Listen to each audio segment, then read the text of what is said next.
Hello, j'ai profité de ma journée pour vous rapporter ce hadith. Pourquoi? Parce que vous connaissez sans doute la polémique qu'il y a sur internet sur l'âge de Aïcha lors de son mariage. Peu m'importe finalement à quel âge elle s'est mariée, mais ce qui me pose problème, c'est cette tendance assez générale à mentir en disant que c'est uniquement Hicham ibn Urwa qui a rapporté d'après son père Ouaim Zobeï, d'après Aïcha ce hadith, et qu'il n'était pas fiable lorsqu'il est allé en Irak. Pour répondre à cela, je vais utiliser ce hadith, qui n'est pas n'importe quel hadith. Il se trouve dans le Sikat de El-Ajliya, en auteur de Jarh wa Ta'dil, contemporain de Bourari, et qui nous donne une entrée biographique sur Aïcha, très brève, Aïcha bint Abi Bakr Siddiq radiyallahu anha, dont le nom du père était, puis on a le développement entier.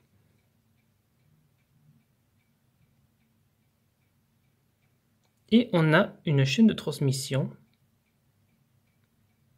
qui est la suivante. Ça commence. Alors, je ne sais pas si c'est Muslim ou non composé. Il me semble que c'est Abu Muslim. Haddathani Abi, donc son père. Haddathana Abu Daoud el-Hafri. D'après Soufiane, je crois que c'est Ethauri. D'après Ismaïl ibn Umayya. D'après Abdullah ibn Urwa. D'après Urwa, d'après Aïcha. Qui est ce Abdullah ibn Urwa? C'est le frère de Hicham ibn Urwa, le second fils de Urwa ibn Zubayr, qui rapporte قالت تزوجني رسول الله صلى الله عليه وسلم وأنت بنت 6 سنين ودخل بي وأنت بنت 9 سنين وبنى بي في الشوال فأيوم نسائه. Bon, la suite n'est pas importante. Le prophète, enfin l'envoyé d'Allah, sallallahu alayhi wa sallam, m'a envoyé et m'a marié alors que j'avais j'avais 6 ans, et il a cohabité avec moi alors que j'en avais 9. Et on habitait en Shawwal, et c'est la meilleure des années, grosso modo.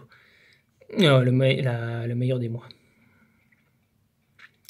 Nous avons donc une chaîne de transmission qui remonte au frère de Hicham ibn Urwa, qui est une façon assez ironique de répondre à l'accusation comme quoi c'est uniquement en Urwa sur lequel on ne peut pas compter qui aurait rapporté ce récit. Il y a en fait énormément de chaînes de transmission. Ça demanderait vraiment une analyse assez poussée que je n'arrive pas vraiment à faire, parce que si je ne me trompe pas, celui-là doit être... il me semble qu'il est affaibli. Ça ne veut pas dire qu'il n'est pas fiable, ça veut dire qu'il y a un petit problème. Mais sur les chaînes de transmission en général, si on veut prendre uniquement des transmetteurs qui n'ont pas été critiqués pour une raison ou une autre, c'est quasiment impossible. Parce que pour la petite histoire, et c'est assez marrant, même l'imam El-Bourari a été critiqué.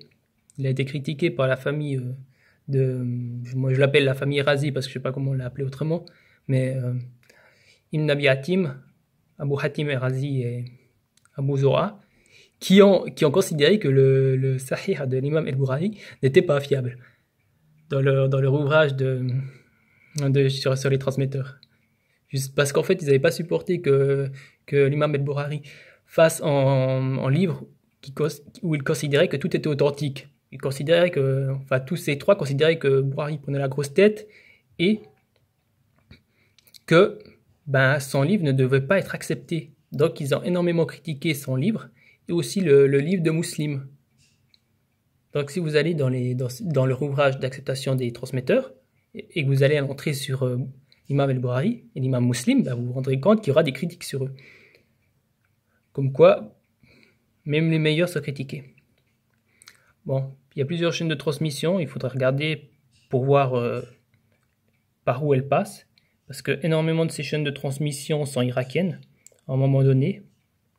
Il y en a une que j'ai trouvée qui se trouve dans des 6 recueils de hadiths principaux qui n'est pas irakienne, donc elle ne sort pas toute irakienne. Mais beaucoup des transmetteurs ont vécu en Irak vers 135-146. Donc il y a forcément des risques de confusion entre les récits. Et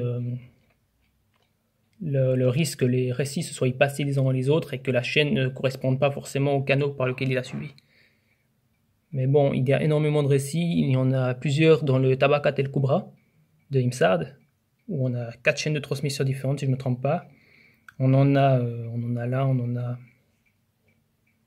chez Tabarani. Je crois que j'ai aussi là. Tac. Sur les 9 recueils principaux qui l'ont rapporté, sur les 9 recueils de hadiths principaux, 8 l'ont rapporté, ce hadith. Alors, alors là, j'ai le Musnad de l'imam Ahmad. Top, top.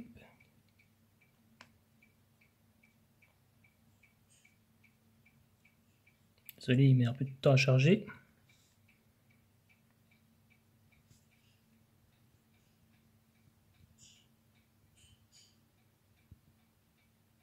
Voilà. Suleyman Ibn Daoud, d'après Abdurrahman, d'après Hisham Ibn Urwa, d'après son père, qui a dit d'après Aïcha. Alors Abdurrahman, c'est Abdurrahman Ibn Abi Zinad, qui lui est en auteur médinois à la base et qui est parti en Irak. Bon, il a été critiqué lorsqu'il était en Irak. Et qui est aussi rapporté chez Al-Waqidi. C'était pas celui-là que je voulais, parce qu'il y a un autre hadith. Mais si on utilise la magnifique fonction Tahij de Islam Web, ça permet, avec un petit peu de chance, parce qu'il y a vraiment des faux liens, d'avoir tous les hadiths